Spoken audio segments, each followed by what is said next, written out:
பிரியமானவர்களே, உங்கள் யாவருக்கும் ஆண்டவராகிய இயேசு கிறிஸ்துவின் நாமத்தினாலே காலை வணக்கத்தையும் வாழ்த்துதலையும் தெரிவித்துக் கொள்ளுகிறேன். கர்த்தருடைய கிருபை நம் அனைவரோடு கூட இருப்பதாக. இந்த நாளின் காலை வேளையிலும் கர்த்தர் நமக்கு தருகிற வேத வார்த்தை சங்கீதங்களின் புஸ்தகம் 107வது சங்கீதம் 41வது வசனம் இவ்விதமாய் சொல்லுகிறது: எளியவனையோ சிறுமையின்றி எடுத்து உயர்ந்த அடைக்கலத்திலே வைத்து அவன் வம்சங்களை மந்தையைப் போலாக்குகிறார் என்று சொல்லி வேதம் நமக்கு கூறுகிறது.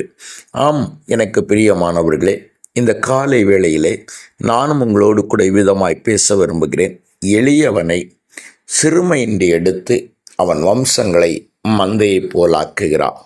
என்னை கேட்டுக்கொண்டிருக்கிற என் அன்பு தேவனுடைய திருச்சபையே, என் அன்பு தேவனுடைய பிள்ளைகளே, நம்முடைய ஆண்டவர் நம்மை பெருக பண்ணுகிற ஆண்டவர்.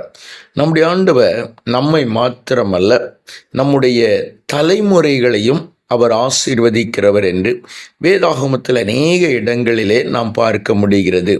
நாம் வாசித்த நல்லாவிட்டால் நாம் சிந்தனைக்காய் எடுத்துக்கொண்ட அந்த வேத பகுதியும் அதை தான் நமக்கு தெளிவுபடுத்துகிறதை நம்மால் பார்க்க முடிகிறது. என்னை கேட்டுக்கொண்டிருக்கிற என் அன்பு தேவனுடைய பிள்ளைகளே, அப்படியானால் தேவன் நம்மையும் நம் தலைமுறைகளையும் எப்படி ஆசீர்வதிக்கிறார் என்பதை வேதாகமத்தின் ஒரு சம்பவத்தின் வாயிலாய் நான் உங்களோடு கூட பேசலாம் என்று ஆசைக்கிறேன். யோசேப்பை குறித்து நாம் எல்லாருக்கும் தெரியும். யாக்கோபனுடைய செல்ல மகன் என்று அழைக்கப்பட்டவன். சகோதரர்களுடைய பொறாமையினாலே இதோ அவன் அடிமையாய் விற்கப்படுகிறான். இப்பொழுது யோசேப்பு அவன் எகிப்திற்கு கொண்டு போகப்படுகிறான். அங்கே அடிமையாய் நடத்தப்படுகிறான், அடிமை வாழ்க்கை வாழுகிறான். இந்த சூழ்நிலையிலே யாக்கோபுக்கு உம்முடைய மகன் இறந்து விட்டான் என்கிற ஒரு செய்தி கொண்டு போகப்படுகிறது. எனவே தன்னுடைய மகன்களால் தன்னுடைய இளைய குமாரனாய் யோசேப்பு இறந்து போனான் என்று நம்ப வைக்கப்பட்ட யாக்கோபு மிகுந்த வேதனையோடு கூட இருக்கிறான். இஸ்ரவேலிலே சோதரம் யோசேப்பு என்கிற ஒரு கோத்திரமே அற்று போயிற்று என்கிற ஒரு நிலைக்குள்ளாய்தான் யாக்கோபு இருந்தார். ஆனால் நடந்தது என்ன? கர்த்தர் யோசேப்பை இதோ அவர் பார்வோனுக்கு அடுத்த ஸ்தானத்திலே உயர்த்தி வைத்து ஆண்டவர் அழகு பார்த்தார். அந்த யோசேப்பை மீண்டுமாய் கண்டபொழுது யாக்கோபின் ஆவி துளிர்த்தது என்று சொல்லி வேதம் சொல்லுகிறது.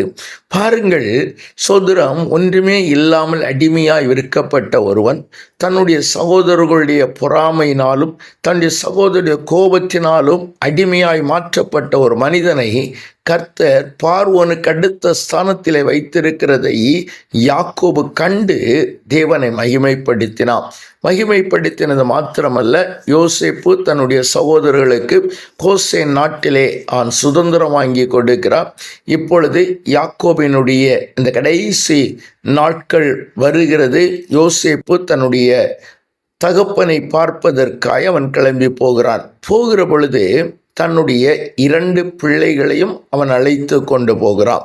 இப்படி 2 பிள்ளைகளையும் அழைத்து கொண்டு போய் யோசேப்பு யாக்கோபு அவர்களை ஆசீர்வதிக்கும்படியாய் அவர்களை யாக்கோபுக்கு முன்னாய் நிறுத்துகிறான். யாக்கோபுக்கு இப்பொழுது கண் பார்வை மங்கலாயிருக்கிறபடியினாலே சரியாய் பார்க்க இயலவில்லை.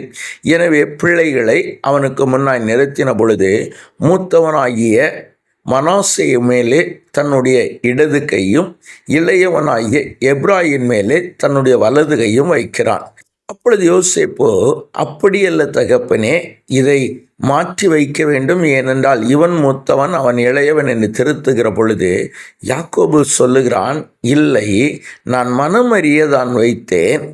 இவன் பெரிய ஜனமாவான், ஆனாலும் மூத்தவனை விட அவனுடைய தம்பி இன்னும் பழுகுவான், பெரிய ஜனக்கூட்டம் ஆவான் என்று சொல்லி எப்ராயிமை மனாசேக்கு முன்னாய் வைத்ததை பார்க்க முடிகிறது.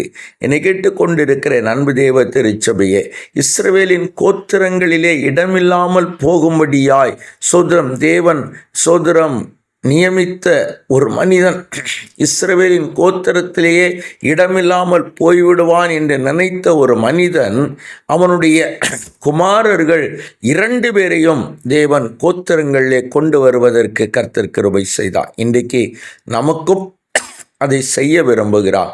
எனவே தலைகளை தாழ்த்தி ஜெபிக்கலாமா? எங்களை நேசிக்கிற நல்ல தகப்பனே, ஆசீர்வதிக்கப்பட்ட நல்ல வேளைக்காய் நன்றியோடு துதிக்கிறோம். யோசேப்பு கரளின நல்ல கிருபையை கர்த்தர் எங்களுக்கும் தர வேண்டும் என்று ஜெபிக்க நிறைவான சந்தோஷமும் கிருபையும் மகிழ்ச்சியும் அடைய செய்யும். ஆண்டவரே, தம்முடைய பிள்ளைகளுடைய வம்சங்களையும் என் ஆண்டவர் பெருக செய்தரல வேண்டும் என்று ஜெபிக்கிறோம். நிறைவாய் நடத்தும், பொறுப்படுத்திக் கொள்ளும், வழி நடத்தும். இயேசுவின் நாமத்தில் ஜெபிக்கிறோம் நல்ல பிதாவே. ஆமேன், ஆமேன், ஆம்.